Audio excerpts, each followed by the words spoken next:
안녕하세요. 반갑습니다. 이국영 강사입니다. 이번에는 477번 문제부터 워크북 해보겠습니다. 참전 명의수당이 있는데 국가를 위해서 군인들이 특별하게 공헌하고 희생한 국가 보훈적 성격도 있고, 그 다음에 이제 돈을 지원함으로써 이제 이런 수급권자의 생활 보호를 위한 사회보장적 성격도 동시에 있다. 맞겠죠? 그다음에 경과실에 의한 범죄는 대부분의 교통사고에서 인정이 되는데, 경과실이 있다는 이유만으로 모든 의료보험급여를 부정해버리는 것은 헌법 위반이 된다. 고의나 중과실로 범죄를 일으켰을 경우에는 뭐 돈을 지원해주지 않아도 되지만, 경과실의 경우에는 이런 의료보험을 다 끊어버리는 것은 헌법 위반이 된다. 공무원연금법상의 각종 급여는 사회보장 수급권의 성격도 있고 재산권의 성격도 있는데, 퇴직 일시금이나 퇴직수당 수급권은 한 방에 받겠다니까 재산권의 성격이 강하고, 퇴직연금 수급권은 한 달마다 꾸준히 받겠다니까 사회보장 수급권의 성격이 강하다. 교도소에 수용 중일 때에는 국민건강보험급여를 정지합니다. 왜냐하면 교도소에서 다 치료를 해주기 때문이죠. 그래서 4번이 답이다. 그 다음에 478번, 인간다운 생활이라는 것은 뭐 70년대, 80년대, 90년대 다 다르겠죠. 그래서 그 나라의 문화의 발달, 역사적, 사회적, 경제적 여건에 따라 어느 정도는 달라질 수 있고요. 그 다음에 기초연금 수급액을 국민기초생활보장법상 이전소득에 포함시킨다는 게 뭐냐면, 이전소득이라는 게 그 연금 같은 소득을 이전소득이라 그래요.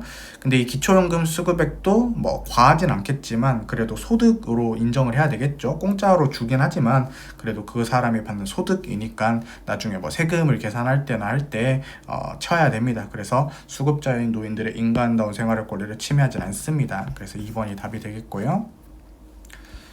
그 다음에 근로자의 평균 임금을 산정할 수 없을 때 노동부 장관이 어떤 직업은 평균 임금이 이렇다라는 것이 헌법에 의해서 부여된 것은 아니지만 그런 것들이 꼭 만들어야 되는 것에 해당한다. 그래서 우리 노동부 장관이 이러한 노동부 장관이 평균 임금을 정해서 고시해야 되는 자기 의무는 헌법적 의무가 된다. 근데 만약에 이것을 하지 않으면 헌법이 위반이 될 수 있다 이거예요. 그래서 맞고요.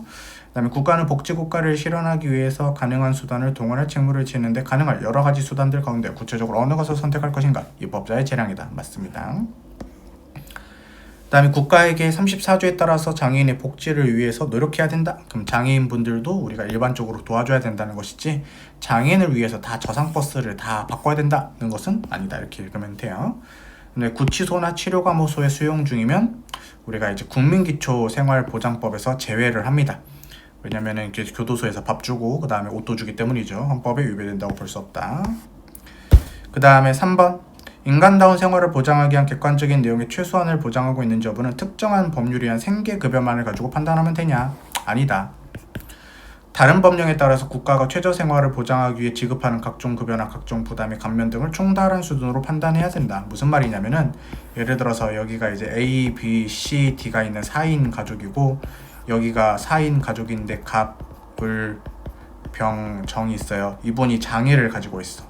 근데 여기도 이제 기초 최저생계비가 200만 원으로 돼 있고, 여기도 최저생계비가 200만 원으로 돼 있으면 그것만을 가지고 판단해서는 안 된다 이거예요.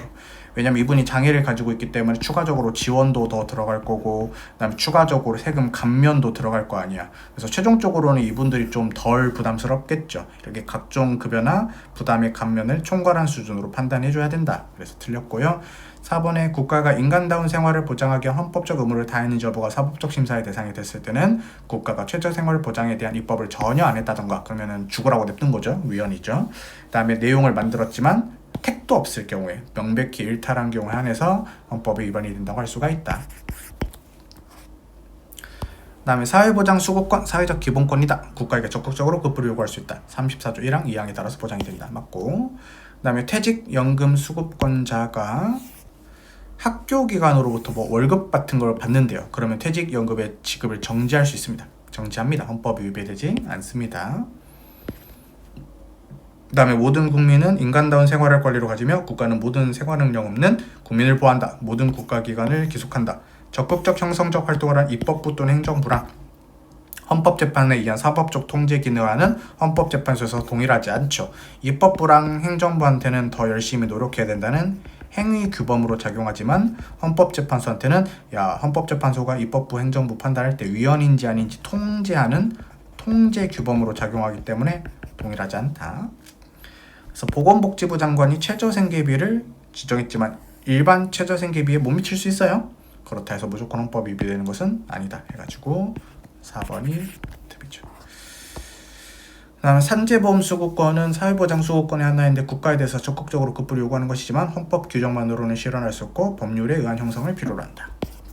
그다음에 이것들은 입법을 전혀 안 했거나 내용이 현저히 불합리해서 헌법상 용인될 수 있는 재량의 범위를 명백히 열탈한 경우에서 위헌이라 할 수 있다. 그다음에 산업재해보상법상의 유족의 범위가 있는데 직계혈족의 배우자가 어떤 사람이 될 수 있냐면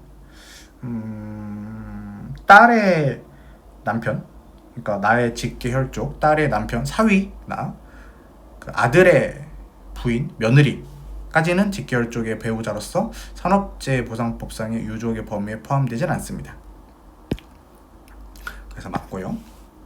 그 다음에 일정 범위의 사업, 위험한 사업이에요. 그래서 산업재해보상보호법에서 제외하면서 그것을 대통령령으로 정하도록 규정했는데 사고가 너무 많이 일어나는 분야다 보니까 이거를 산업재해보상보호법에서 다 지정해 줄 수가 없어요. 대신 뭐 근로자에게 월급을 더 많이 준다던가 이런 식으로 해결을 해야 된다는 거겠죠.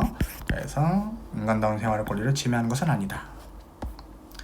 그 다음에 공영방송 이런 것들은 공적인 역할을 하죠. 그래서 우리 헌법상 존립가치와 책무가 크다.